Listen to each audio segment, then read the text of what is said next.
Hi guys, welcome back. After long time video ಮಾಡ್ತಿದ್ದೀನಿ. ಅಡುಗೆ ಮನೆ ಚಾನಲ್ಗೆ welcome back. Like and share ಮಾಡೋದು ಮರಿಬೇಡಿ. ಇವತ್ತು ನಾನು ನಿಮ್ಗೆ ಹೇಳೋಕ್ಕೆ ಹೋಗ್ತಿರೋದು ಬಾಂಗ್ಡಾ ಫಿಶ್ ಫ್ರೈ ಹೇಗೆ ಮಾಡೋದು ಅಂತ. ನಾನು ಆಲ್ರೆಡಿ ತೊಳೆದು ಇಟ್ಕೊಂಡಿದ್ದೀನಿ ಈ ಥರ ಎಲ್ಲ ಕ್ಲೀನಾಗಿ. ಇಂಗ್ರೀಡಿಯೆಂಟ್ಸ್ ನೋಡೋಣ ಬನ್ನಿ. ಅಚ್ಚ ಖಾರದ ಪುಡಿ, ನಾನು 2 kg ತೊಗೊಂಡಿದ್ದೀನಿ ಫಿಶ್ಶು, ಅದಕ್ಕೆ ನಾನು ಒಂದು ಬೌಲ್ ಅಚ್ಚ ಖಾರದ ಪುಡಿ ಹಾಕ್ಕೊಳ್ತಾ ಇದ್ದೀನಿ. ಬ್ಯಾಡಗಿ ಮೆಣಸಿನ್ಕಾಯಿ ತೊಗೊಂಡಿದ್ದೀನಿ, ಜಾಸ್ತಿ ಖಾರ ಇಲ್ಲ. ಹಾಗೆ ಸ್ವಲ್ಪ ಅರಿಶಿನ, ನಾನಿವಾಗ ಅಜ್ವಾನ ಹಾಕ್ಕೊಳ್ತಾ ಇದ್ದೀನಿ. ಇದು ಫಿಶ್ ಫ್ರೈಯಲ್ಲಿ ಮೇನು. ನಾನು ಇದನ್ನು ಚಿಕನ್ ಕಬಾಬ್ ಮಸಾಲ ತೊಗೊಳ್ತಾ ಇದ್ದೀನಿ. ಅಂದರೆ ಮ್ಯಾರಿನೇಟ್ ಮಾಡಬೇಕಾದ್ರೆ ತುಂಬ ಚೆನ್ನಾಗಿ ಕೂತ್ಕೊಳ್ಳುತ್ತೆ ಕಬಾಬ್ ಪೌಡ್ರು. ಫಿಶ್ ಫ್ರೈನೂ ಹಾಕ್ಬೋದು, ಆದರೂ ಕಬಾಬ್ ಪೌಡ್ರ್ ಹಾಕಿದರೆ ತುಂಬ ಚೆನ್ನಾಗಿ ಮ್ಯಾರಿನೇಟ್ ಆಗುತ್ತೆ. ಹಾಗೆ ಸ್ವಲ್ಪ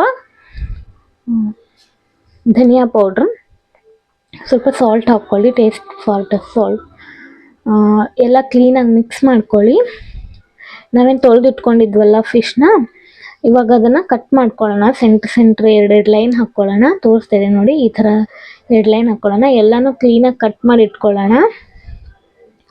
ನೋಡಿ, ನಾನು ಇವಾಗ ಎಲ್ಲನೂ ಕ್ಲೀನಾಗಿ ಕಟ್ ಮಾಡಿ ಇಟ್ಕೊಂಡಿದ್ದೀನಿ.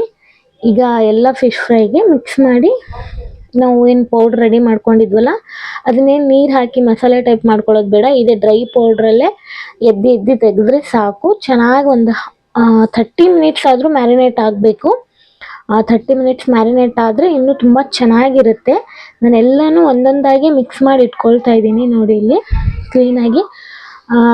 ಜಾಸ್ತಿ ಏನು ಹಿಂಗೆ ಜಾಸ್ತಿ ಮಸಾಲೆ ಎಲ್ಲ ಹಾಕಬೇಡಿ, ಅದೇ ಮಸಾಲೆ ಆಗುತ್ತೆ. ಈ ಥರ ಎಷ್ಟು ಬೇಕು ಅಷ್ಟು ಮಾಡಿಕೊಂಡ್ರೆ ಸಾಕು, ಮೇಲೆ ಎದ್ದಿದ್ರೆ ಸಾಕು. ನೋಡಿ, ನಾನು ಕ್ಲೀನಾಗಿ ಎಲ್ಲನೂ ಮ್ಯಾರಿನೇಟ್ ಮಾಡೋಕೆ ಇಟ್ಕೊಂಡಿದ್ದೀನಿ. ಮಾಡೋ ವಿಧಾನ ನೋಡೋಣ ಬನ್ನಿ. ನಾನು ಕಡಾಯಲ್ಲಿ ಎಣ್ಣೆ ಹಾಕಿಟ್ಕೊಂಡಿದ್ದೀನಿ. ನಾನು ತವಾ ತೊಗೊಂಡಿಲ್ಲ, ತವಾ ಫ್ರೈ ಎಲ್ಲ ಇದು. ನಾನು ಬಾಣಲೆಯಲ್ಲೇ ಹಾಕ್ಕೊಳ್ತಾ ಇದ್ದೀನಿ. ತುಂಬ ಚೆನ್ನಾಗಿರುತ್ತೆ. ಅವಾಗವಾಗ ಟರ್ನ್ ಮಾಡ್ತಾಯಿರಿ, ಸೀದೋಗಬಾರ್ದು ಅಂತ ಅಷ್ಟೇ. ಕ್ಲೀನಾಗಿ ಫ್ರೈ ಮಾಡ್ಕೊಳ್ಳಿ, ಆ ಕಡೆ ಈ ಕಡೆ ಟರ್ನ್ ಮಾಡಿ. ತುಂಬ ಟೇಸ್ಟಿಯಾಗಿರುತ್ತೆ. ಒಂದ್ಸಲ ಟ್ರೈ ಮಾಡಿ ನೋಡಿ, ತುಂಬ ಟೇಸ್ಟಿಯಾಗಿರುತ್ತೆ bangdi fish fry. Thank you for watching. Keep watching our videos.